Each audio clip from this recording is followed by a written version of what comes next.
make a video since one of the guys didn't understand me fully. This is my polecat in case you haven't seen him before. I'm going to be talking in this video about purely black hat SEO kinds of stuff.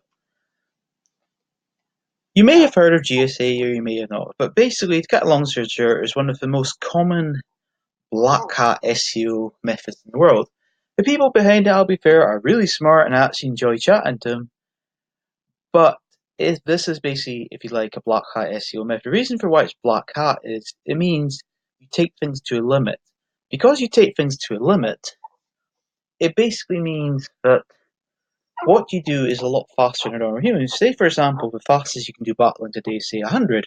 On GSA, you can quite easily do 10,000, 100,000, depending on the speed of your internet and your computer. You can quite easily do a lot more. This is what basic black hat, real black hat's about. It basically means you take things to limits so you get results a lot faster. The idea behind it is, in simple terms, is you'll basically get paid big money a lot faster than you would by doing, say, white hat or grey hat methods. You can also, well, from black hat as well, get things that are a wee bit more, if you like, darker. I'm just going to cover that. I'm just going to go to our website so you get a better idea of what I'm talking about.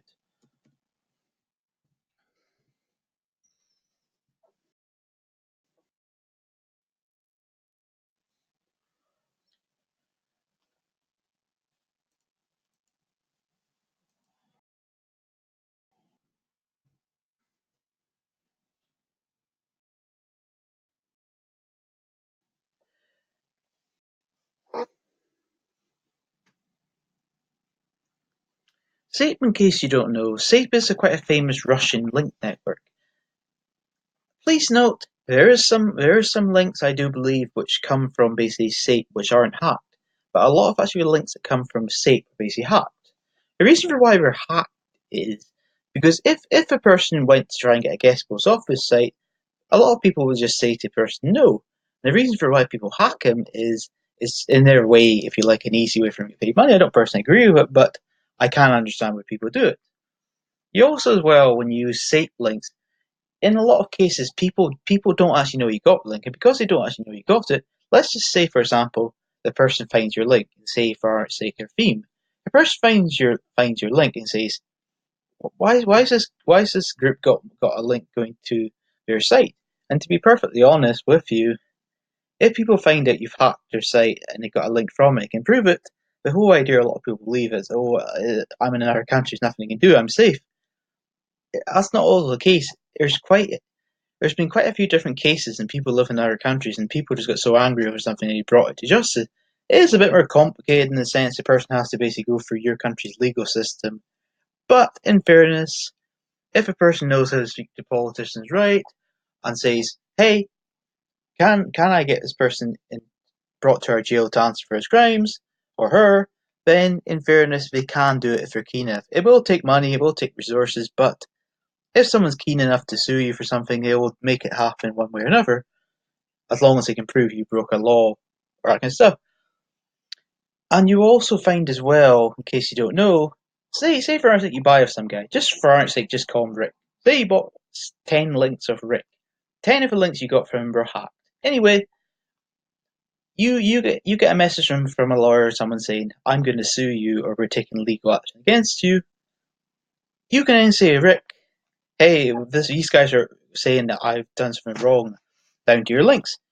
If a person is a real black hatter and knows what he or she is doing, here's the approach to what really will happen to you in a lot of cases.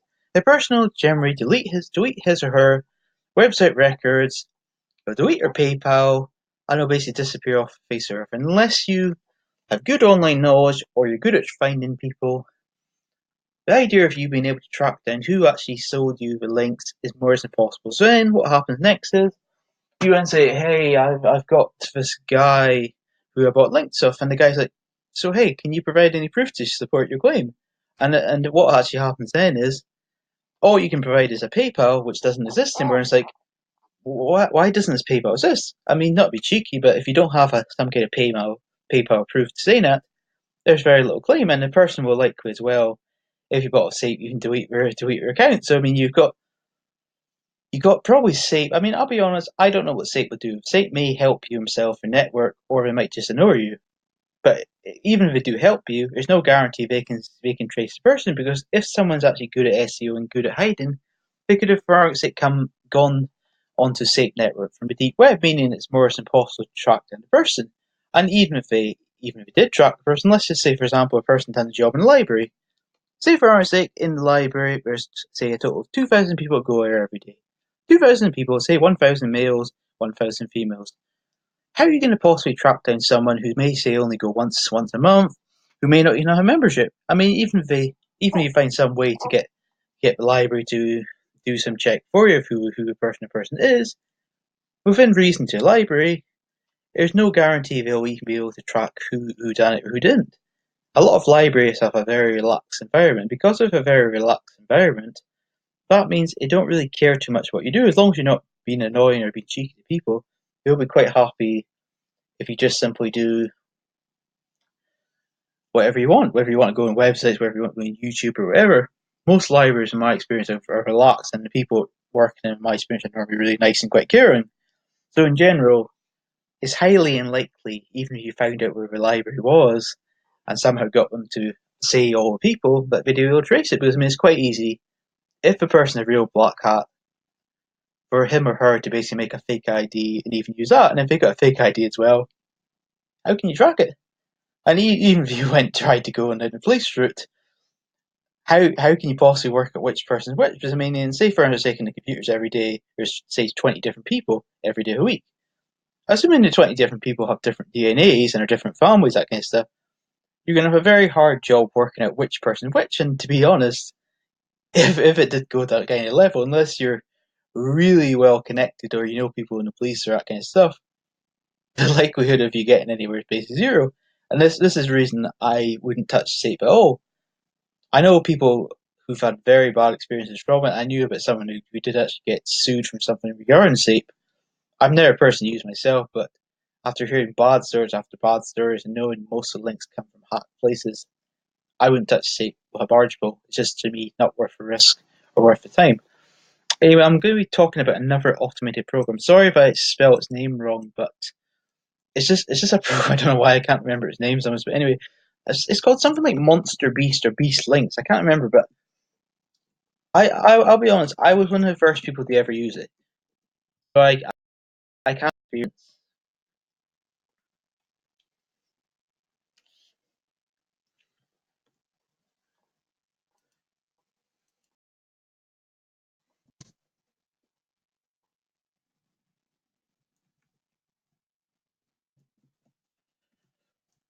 I'm just gonna see if I can find it. It's an annoying program.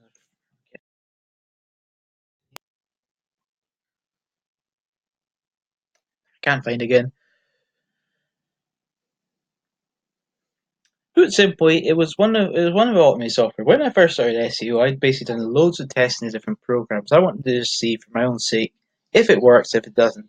I'll be fair. When I first used it, I was one of the first people ever to use it. Because I'm one of the first people to use it, this means as well Google itself doesn't really know it exists. And because Google doesn't know it actually exists, that means the effects you do with it, Google won't have an idea of how you're actually doing your link building. Because Google won't have an idea of how you're link building, you're less likely to get a penalty or some kind of problem, unless you do it in a giant scale and everyone knows about it. But anyway, when I was using it for different things, it could basically make a range of different backlinks for you, such as directory, profile links, Web 2.0s. You could also include your own lists. Put simply, it was an automated software.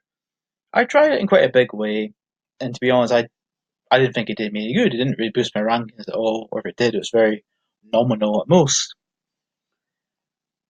And this is another good example of what black hat means. Black hat basically means if you're a real one, it basically means you take things to a limit. You basically push the boundaries of what a normal person would do SEO wise and do it. I mean, I'll be fair. You can be a black hat, you can be a real black hat, you can make seriously big money, even millions. But what you have when your system, if you're doing the real black hat stuff, is you often have what happens is but every one of your ideas will only last a limited amount of time. It could last, if you're lucky, say a year. And basically, what happens for about a year, you'll be making crazy high money. But once your program, whatever you're doing, stops working, then you're kind of back to square one. This is the reason black hat, proper black hat stuff is more for actually making money in fast. I mean, say for example, you've got debt, then I can see a sense in you doing it. But Black Hat's not really for sustainable SEO if you're doing real Black Hat stuff. It's more just to make quick money, have a go on a holiday, that kind of stuff. If you're wanting to basically have some kind of sustainable life online, you need to actually make sure that you're doing stuff more in a white hat, grey hat approach. The reason for why is if you're doing it in more of that sort of approach, you can quite easily have a site last for say 2 years, however long you want it, and you can easily sell it. If you're doing heavy black hat stuff, if you decide to say sell your website say 2 years from now for just say for example 10 grand you want to sell it for, you'll have a lot harder job trying to sell it. The reason for why you'll have a lot harder job to sell it is because people in general, when it comes to buying sites, are quite, if you want, nervous about what's going on. The reason for why I'm nervous is many people who do SEO, not being nasty or mean, but simply put, many people who do SEO are very much drawn, if you like, in a sheep mentality. The reason for why they're in a sheep mentality is they don't know how to actually think outside the box. And because they don't know how to think outside the box, they'll basically follow someone else's advice all the time. Because they follow someone else's advice all the time, assuming the person they follow is a human and can make mistakes, they'll likely be following the wrong stuff. And because they're following the wrong stuff, they can quite easily end up losing money and not doing as well as they could. If you want to do SEO well, you have to be able to willing to think outside of the box as much as possible, and also try and always come up with improvements. I mean, example, I got quite a good guest post for one of my clients. I'll be honest, I just found it today. Because I just found it today, it's a really strong one and that kind of stuff. Anyway, hope you enjoyed this wee video.